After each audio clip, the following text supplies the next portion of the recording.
Muy buenas tardes, público en general. Somos estudiantes de la Universidad Privada del Norte, a cargo del ingeniero Vidis Yat Kutipa. En esta ocasión venimos a exponerles en detalle nuestro proyecto de fin de curso, el cual lleva por nombre Control PID aplicado a procesos electrolíticos de impresión 3D metálica para el curso de Ingeniería de Control 2. Los integrantes de este proyecto son Guayas Marc Manillón, Saldaña Montoya Luis, Venegas Pachamango José, Ramos León Jan y quien les habla Sarabia Rubio J. Introducción. ¿Cómo funciona la impresión 3D en metal? La impresión 3D en metal es una tecnología láser que utiliza metales en polvo mediante una técnica similar a la sinterización láser. Se utiliza un dispositivo láser de alta potencia que une las partículas con la cama de polvo, al mismo tiempo que el equipo distribuye capas del mismo grosor de polvo metálico. Las estructuras de apoyo se generan de forma automática y se crean simultáneamente con el mismo material.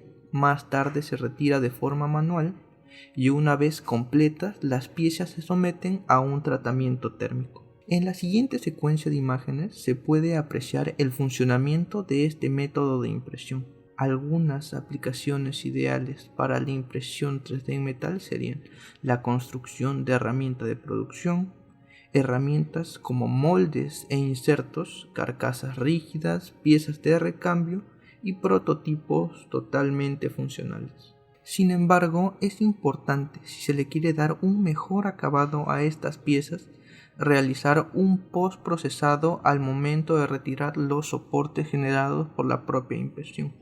A pesar de que se les suele dar un tratamiento de pulido con la maquinaria adecuada a estas piezas, estas tienden a tener ciertas imperfecciones. Es por ello que con nuestro proyecto queremos dar una solución definitiva para este tipo de problemas y tener totalmente piezas lisas, resistentes y funcionales. La galvanoplastía es el proceso en el que por medio de la electricidad se cubre un metal sobre otro a través de una solución de sales metálicas, con el objetivo de modificar sus propiedades superficiales, aumentar su resistencia a la corrosión y al ataque de sustancias químicas, e incrementar su resistencia a la fricción y al rayado, es decir, se confiere las piezas propiedades diferentes a la de los materiales base. Los procesos de galvanoplastía se dividen en dos: electroformación de láminas para moldes y revestimiento de protección o decoración. En cuanto a la preparación de estas piezas mecánicas, esta consiste en dejar la pieza tan homogénea y lisa y brillante como sea posible para obtener un recubrimiento de alta calidad y apariencia. Para esta etapa se usan ácidos sulfúricos, fosfóricos, crómicos, nitrosos, cítricos o bien combinación de ellos. Para el caso del pulido electrolítico, es por esta razón que se necesita un control preciso de temperatura, puesto que estas piezas son muy sensibles al calor y dotarlas de una sobredescarga excesiva podría dañar los resultados de la pieza final. Metodología. En este apartado presentamos las bases teóricas para el desarrollo de un algoritmo de control de temperatura, cuya programación está basada en microcontroladores PIC. Para esta ocasión estaremos utilizando el PIC 16F887, que por sus características nos permitirá usar un módulo por ancho de pulso, PW y una entrada AD. Luego nos enfocamos en la programación del PIC en el lenguaje C, que nos permitirá verificar que el funcionamiento se cumpla mediante los requerimientos para trabajar bajo la estrategia de control PID. Teniendo en cuenta todo lo anterior, se tiene como objetivo facilitar el diseño del sistema, la eficiencia y la reducción de costos. Y por último, tratar de reducir en la mayor medida posible el error en el estado estable a un porcentaje menor a 5%. Basándonos en la siguiente tabla, se consideran los rangos de temperatura según cada material para su posterior empleo en el revestimiento. En el baño electrolítico tenemos como decorativo con el voltaje de 8 a 15 voltios y temperatura de acción de 36 a 45 grados. El cromo duro con voltaje de 8 a 15 y una temperatura de acción de 45 a 65 grados. El cobre alcalino, 2 voltios, y la temperatura de acción 55 a 60. Estructura de modelado. Si bien ya hemos dado una pequeña introducción de los conceptos más importantes de nuestro proyecto, debemos conocer a grandes rasgos su funcionamiento. Realizamos un control PID basado en la arquitectura del PIC 16F887, junto al amplificador operacional y cómo se puede controlar la temperatura para el proceso de carbanoplastía, que ya hemos mencionado anteriormente. Tal como podemos ver en la siguiente imagen, básicamente nuestro control es como una secuencia, la cual la podemos definir de la siguiente manera. La señal de temperatura de la planta es captada por el sensor. Dicho valor es ingresado y convertido por el microcontrolador en su entrada analógica, ADC. Con la obtención del valor de temperatura medida, esta se debe restar con el valor de referencia, que está determinada bajo el set point. Este valor es ingresado al PID discreto que está embebido en el microcontrolador. Este proceso modifica el ancho de pulso de la señal ingresada al MOSFET, la cual es amplificada posteriormente para abrir la alimentación de la planta. Finalmente, mediante este proceso podemos controlar de manera precisa la temperatura que establecimos anteriormente. Diseño. Para este apartado se realizó el manejo de la temperatura mediante la modulación por ancho de pulso, PWM, que permitió controlar su porcentaje de acción con la ley de control PID, para un horno con una resistencia calefactora de 500 watts a 12 voltios de corriente directa. Para la etapa de potencia se optó por utilizar un MOSFET canal N que cuenta con características necesarias para el sistema. Para el sistema embebido se empleó un microcontrolador PIC 16F887 que, como se indicó en un inicio, proporciona un módulo PWM y una entrada AD. Se diseñó un divisor de tensión para el cual se calculó dos resistencias, de 1K y de 100K, que permite condicionar la temperatura en milivoltios. Discretización del control PID.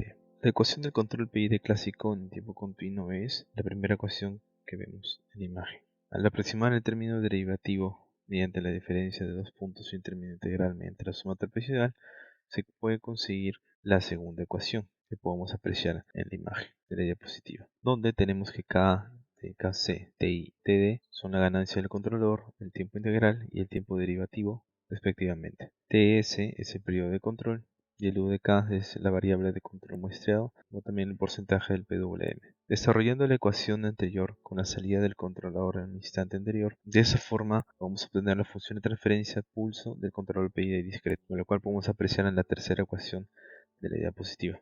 A partir de esa ecuación se convirtió la función de transferencia del controlador PID discreto a una ecuación de diferencias y así obtener la ley de control que se ingresó al PIC, lo cual podemos apreciar en la cuarta ecuación de la diapositiva, donde el valor de UDK es la variable de control muestreado actual, el UDK-1 es variable de control muestreado en un instante previo, el EDK es el error muestreado actual, el EDK-1 es el error muestreado en un instante previo y el EDK-2 es el error muestreado de dos instantes previos.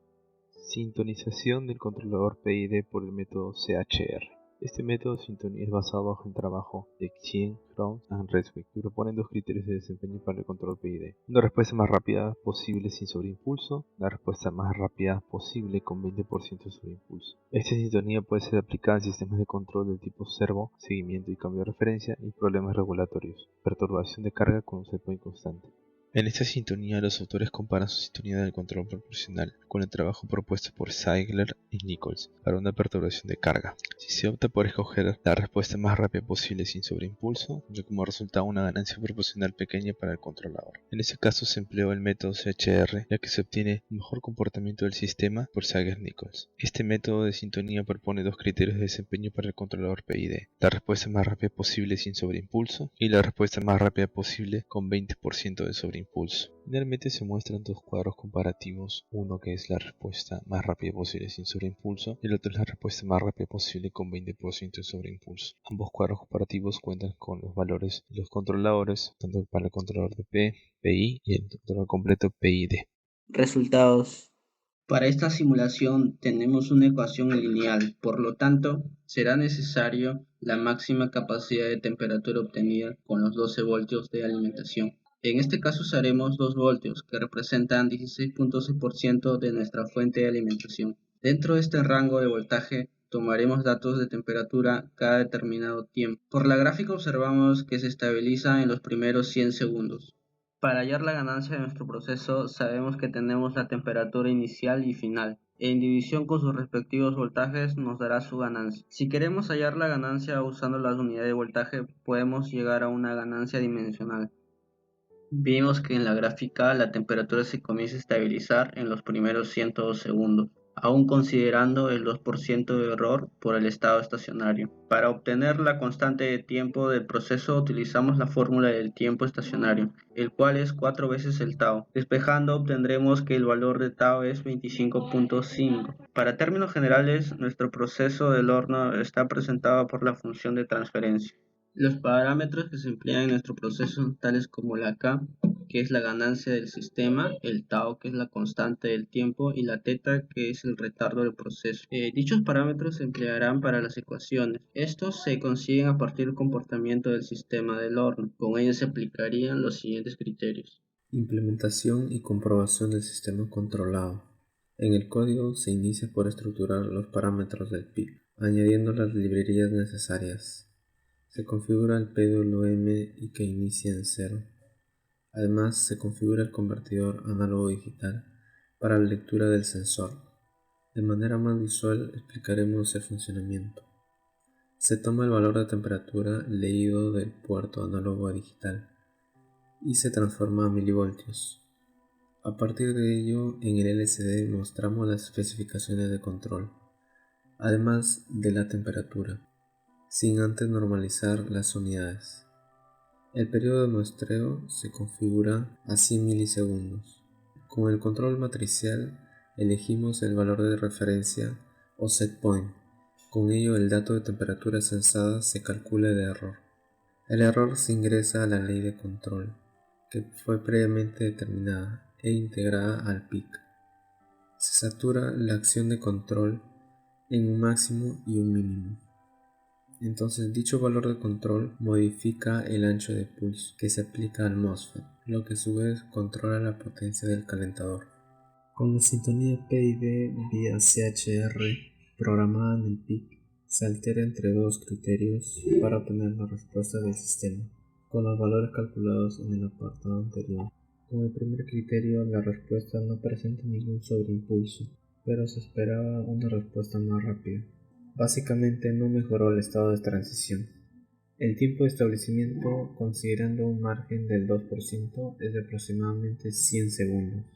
Con el segundo criterio, la respuesta presenta menos del 20% de sobreimpulso previsto, concretamente un 3.33%, y su estado de transición esperada es más rápida, dado que ese criterio es el más agresivo. El tiempo de establecimiento, considerando un margen del 2%, es de aproximadamente 24 segundos, aunque se observa un comportamiento oscilatorio en el estado estable, pero cumple con el rango de temperatura para el proceso.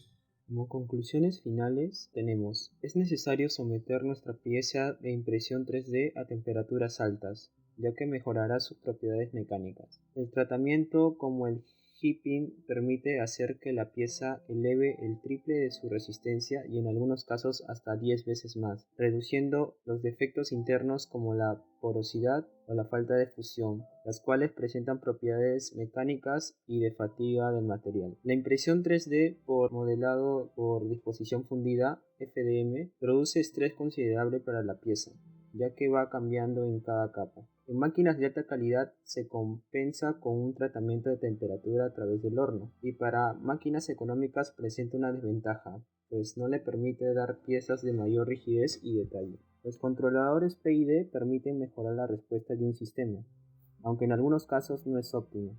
Las reglas de ajuste presentan una forma de encontrar parámetros del controlador siempre y cuando se tenga un modelo matemático de dicho sistema. Un controlador PID puede llegar a tener una respuesta de error nulo. Y como última conclusión tenemos: al usar un display de automatización, permite la interacción entre el proceso y el operador, con lo que ayuda a ser más eficiente el desarrollo del trabajador para desarrollar otras actividades. Bueno, eso sería todo por nuestra parte. Hasta la próxima. Muchas gracias. Bueno, profesor Vidis, muchas gracias. Nos esmeramos mucho en nuestra presentación. Espero nos pueda aprobar. Que tenga un bonito día. Con nosotros será hasta la próxima.